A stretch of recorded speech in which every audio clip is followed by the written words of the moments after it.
Can Ultra Ego beat Ultra Instinct? Now, when I first thought about this, I was like, no, hell no, not a chance. I mean, Ultra Instinct is stronger, better, and to a lot of you guys, I don't know if I can agree with this one personally, but it's cooler. But after thinking about it a little bit more, doing a little bit more research and talking with some friends, I ended up with a much more nuanced understanding of both of the transformations, whatever you want to call them, but it has been an ongoing endless war in the community ever since the debut of Ultra Ego.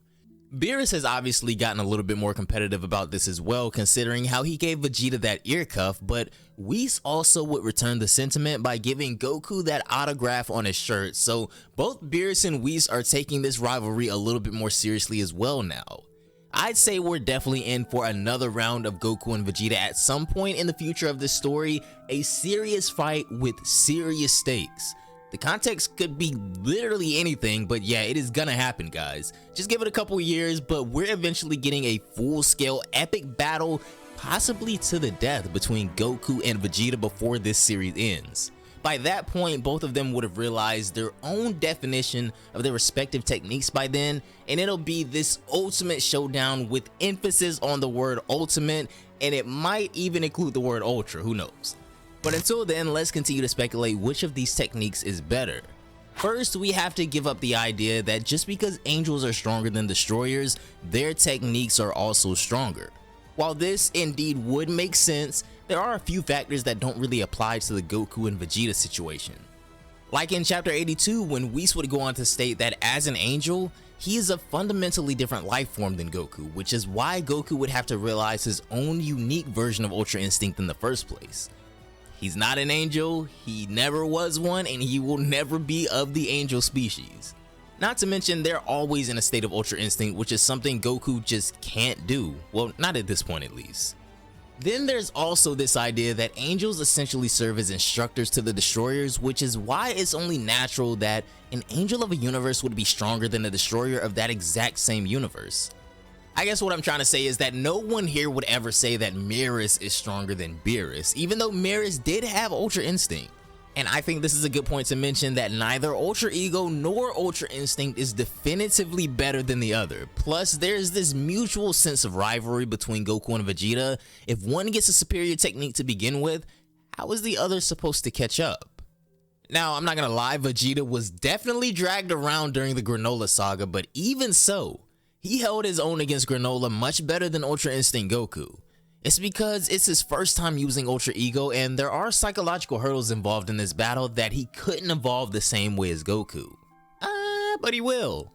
Beerus himself can passively grow stronger just by thinking of destruction, which is insane, and he's also mastered Ultra Ego, and if Whis is using Ultra Instinct all the time, it's safe to say Beerus is also using Ultra Ego all the time as well.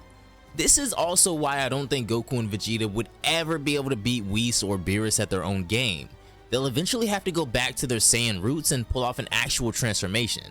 So going back to Ultra Ego versus Ultra Instinct specifically, Goku's Ultra Instinct is about optimizing his moves by harnessing his instincts. Vegeta is about boundless power. The more you do to him, the stronger he gets, or at least that's what he says. This form definitely has its limits. We all thought that the Granola saga is all about Vegeta's evolution, but in the end, the one who got the most out of it was once again Goku.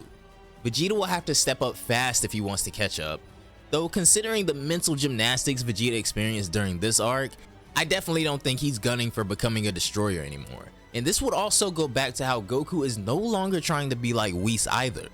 Vegeta is different from Toppo, and he's not like Beerus. His Ultra Ego will soon go through some coming of age event, and this is why as far as Goku and Vegeta are concerned, they're both dealt with the same tier of cards to play with. Goku might have been given a head start during the Tournament of Power, but Vegeta doesn't seem to be that far behind anymore. In fact, I'm sure Vegeta wouldn't go through a perfected Ultra Ego or something like that before he realizes his own unique version of Ultra Ego, and things are gonna go fast. In my opinion, the ideal way for Vegeta to kind of test and understand his new powers would have been against Frieza, but the story is hardly ever this kind of Vegeta, so I don't know about that. Anyways, now that we have some perspective on both Ultra Ego and Ultra Instinct, how about we create a little what if scenario and see what happens when these two finally go all out against each other. So when the Grand Priest learns about Vegeta's Ultra Ego, he summons Beerus and asks him to whip Vegeta into shape because Universe 10 seems to be in need of a better destroyer. Beerus freaks out and says yes without even considering Vegeta's feelings, as he knows that Vegeta wouldn't be interested, but now that he gave his word, he just has to gaslight him into becoming one. The next time he sees Vegeta, he imposes tremendous pressure on Vegeta with his aura as he states, "Vegeta, do you honestly think you're stronger than Goku?" Beerus' eyes were literally brimming with destruction as he asked this question. Vegeta gulped. "I'm afraid he's still a step above me, Lord Beerus," he replies. "Good. You are self-aware," Beerus says. "Now then, what would you say if I gave you the opportunity to become definitively stronger than Goku?" This somehow rubs Vegeta the wrong way though. "What do you mean?" he says. "The Grand Priest would like to assign you as the new destroyer of Universe 10. I want you to pack your bags and leave right now. Whis will escort you to Zeno's palace," Beerus declares. At this moment though, Vegeta knew that if he chooses to compromise, he'll never defeat Kakarot, but saying no here could mean instant death. Which is why Vegeta steps forth with his own proposal. "Come on, Lord Beerus, I can't have you walking all over me like that. What would you say if I defeated Kakarot right here and now? I'll do that and then decline the Grand Priest myself. You stay here and watch me," Vegeta declares, and he was dead serious about this. If things aren't gonna go his way in this battle, then there's no reason for him to continue living. Right now, at this very moment, he is dead set on defeating Goku and then proceeding to deny the Grand Priest to his face. "And what of your failure?" Beerus asks. "Would you agree to becoming a destroyer?" "Over my dead body," Vegeta replies. "I'm not losing today." And just like that, the battle begins. Goku doesn't know any of this though, of course. "You better not hold back, Kakarot. I will destroy you," Vegeta says. "Jeez, calm down, Vegeta. It's just a regular sparring session," Goku replies. Little did Goku know about Vegeta's resolve though. The battle begins and Vegeta is already behind Goku. He's genuinely meaning to end this with just one blow if possible, a chop to the back of the neck. Goku's definitely caught off guard as he didn't expect Vegeta to be this brazen, but by this point his body has learned to use Ultra Instinct whenever it feels the danger in the air around him. Goku would dodge at the very last second by bending his back, and unfortunately Vegeta would see this coming from a mile away from so much experience against Goku. He uses the momentum of the chop and bestows upon Goku's face an elbow so brutal that Goku's nose is almost broken, and he's just spewing blood everywhere. "Dude, not cool, Vegeta. Chi-Chi's gonna be so mad if I show up with a broken nose to Goten's PTA meeting," Goku says. "Whatever, Kakarot, just brace yourself or die," Vegeta replies as he lands a solid kick on Goku's ear, making everything ring around him. Beerus is genuinely impressed at this point, not by these combination moves, but by the way Vegeta is using Ultra Ego. He hasn't even transformed or lost his eyebrows yet. However, the level of raw power he's using is definitely coming from his Ultra Ego state. Vegeta is already at a point where he's using Ultra Ego subconsciously. Just where is this boundless power coming from? Is it his pride or his resolve? Maybe both? But Goku wasn't going down without a fight either. "Fine then. I guess I'll just have to put you in your place, Vegeta," Goku says as he proceeds to use Super Saiyan in addition to the true Ultra Instinct state. That's right, the only constant for Saiyans in a battle is growth.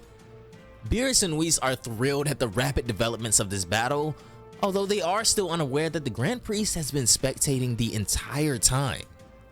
The question is not can Ultra Ego beat Ultra Instinct, rather it's who will win. Goku's undying desire for growth or Vegeta's limitless zeal. Thank you guys so much for watching all the way into the end. As always, if you did make it this far, I really appreciate it. Ultra Ego versus Ultra Instinct is definitely a fun one, and I'm honestly surprised this is the first time I've done a video like this, with Ultra Ego's debut being what, almost 2 years old at this point. But if you guys are enjoying all of the content recently, definitely be sure to leave a like down below to help kind of spread the video out a little bit more. I promise it's the easiest way you guys can help me out, and it is 100% free 100% of the time. Also, if you guys haven't already, be sure to follow on both Twitch and Twitter to stay up with me and whenever I go live. And I think lastly, unless I'm forgetting anything else, would be chapter 3 of our Dragon Ball Super Universe Zero saga featuring Omni, Goku, and God of Destruction Vegeta. That should be out in about a week. I think I'm gonna drop those weekly or bi-weekly. It just depends on how fast I can get the art done. But anyways, thank you all so much for watching all the way into the end. Have a great day, and I will see you all in the next one. Bye guys.